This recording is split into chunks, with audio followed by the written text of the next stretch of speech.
xibaar yu wér te wóor ca tàng-tàng ba abonnez-vous pour ngeen di mën di jot suñuy vidéo. mbégte ak bànneex li ñuy am yéen ñi nga xam ne yéen a ñuy topp ci chaîne bii di Buzz 221 HD ni ñu koy defee saa su nekk tey nag ñu ñëw ci jëmm ji nga xam ne moom moo di Bougane Gueye Dany niki démb mu gis nañu ko mu def li nga xam ne moom moo di point de presse ginnaaw bi nga xamee ne gouvernement bi lancé nan seen vision 2050 waaye itam ngir wax li nga xam ne nag moom moo di ëllëgu Sénégal ak nan la ñu fas yéenee yore li nga xam ne moom moo di réew mi di Sénégal moom Bougane Gueye Dany génn na def li nga xam ne moom moo di point de presse di xamal sénégalais yi ne ñi nga xam ne ñoom ñoo di gouvernement bii fi nekkuñ ci li nga xam ne moom moo di dëgg te loolee moom Bougane Gueye Dany ba mu koy wax xam na ne xel lii nga xam ne mi ngi koy wax di ko yëkkati jëmale ko ci sénégalais yi loolee du dëgg ndax projet bii nga xam ne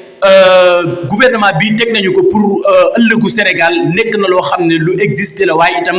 ci loo xam ne ci xam-xam bu wér la ñu ko teg ngir bëgg a defar li nga xam ne nag moom moo di réewum Sénégal waaye moom Bougane Gueye Dany bu génnee sa xel la fa muy njëkk a dem moo di ne kii dafay ñëw ngir fas yéene fenn waaye itam ngir fas yéene jabulise li nga xam ne nag moom moo di sénégalais yi ak gouvernement bii nga xam ne moom moo fi daal di nekk rawatina ki nga xam ne moom moo di Ousmane Sonko ñoom nag kenn naqare du ki nga xam ne moom moo di Bassirou Diomaye Diakhar Faye waaye ki leen métti waaye itam sonal leen ci li nga xam ne moom moo di langue politique gi du kenn ku dul ki nga xam ne moom moo di Ousmane Sonko moom mi nga xam ne moo fi fal ay député waaye itam fal fi ay maire teg ci itam fal fi li nga xam ne nag moom moo di président de la république muy Bassirou Diomaye Diakhar Faye mi nga xam ne moom moo fi daal nekk loolu bokk na ci li nga xam ne moo tax ñu bañ kii nga xam ne moom moo di Ousmane Sonko ndax politiciens yi nga xam ne jamono ji politiciens yi moom la ñu nekkee ci réewum Sénégal moom Ousmane Sonko xoolul foofu waaye itam dafa ñëw indi lu bees loo xam ne moom moo ko daal di kare ci li nga xam ne moo di réewum Sénégal loolu bokk na ci li nga xam ne moom moo leen naqare ba tax moom Bougane Gueye Dany mii saa su ne muy génn di tiire ci ki nga xam ne moom moo di Ousmane Sonko waaye itam wax ji li ma ci gën a métti du leen dul moom Bougane Gueye Dany dafay traité li nga xam ne nag moom moo di Sénégalais yi comme ay xar waaye itam di traité seen président koo xam ne woyof signature la loolee nag nekk ay kàddu yoo xam ne yu doy waar la yoo xam ne moom Bougane Gueye Dany mi ngi ko yëkkati jëmale ko ci suñu président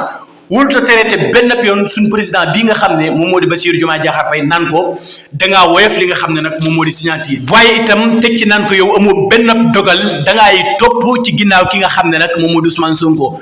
te loolee nag nekk na ay kàddu yu ñaaw yoo xam ne moom Bougane Gueye Dany mii ci dëgg-dëgg xam naa li tax ñu bàyyi ko ci li nga xam ne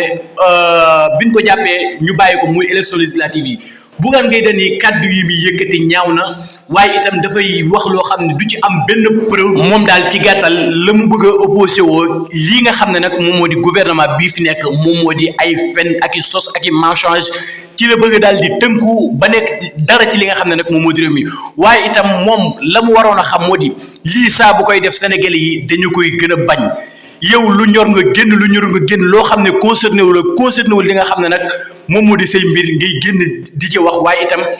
di yëkkati ay kàddu yu ñaaw di ko teg li nga xam ne nag moom moo di sénégalais yi di dem ba leen di traité li nga xam ne nag moom moo di ay animal lii dafa ñaaw te Bougane Gueye Dany mii ku ñu war a teg ci yoon la ndax kàddu yi nga xam ne mi ngi koy yëkkati ci penc mi waru ko yëkkati benn yoon teg ci itam bu koy wax dafay ànd ak ñàkk kersa gu doy waar ak réewande goo xam ne dafa jéggi dayoo moom Bougane Gueye Dany kii nag jot nañu teg ko ci li nga xam ne nag moom moo di ci yoon waaye itam bala ñoo xam ne tekkiwul dara ci Sénégal ñu àgg ci élection législative yi nga xam ne dëtmal nañu ko waaye itam jàpp ko ci 17 novembre boobaa danañu xam ne lenn ci opposition bi ñoom amuñu Sénégalais yi maanaam teguñu leen fenn waaye itam danañu xam ne gouvernement bii nga xam ne moom moo fi nekk Sénégalais yi ñoom la ñu fal waaye itam ñoom la ñu fas yéene gunge ci projet bii nga xam ne teg nañu ko mu di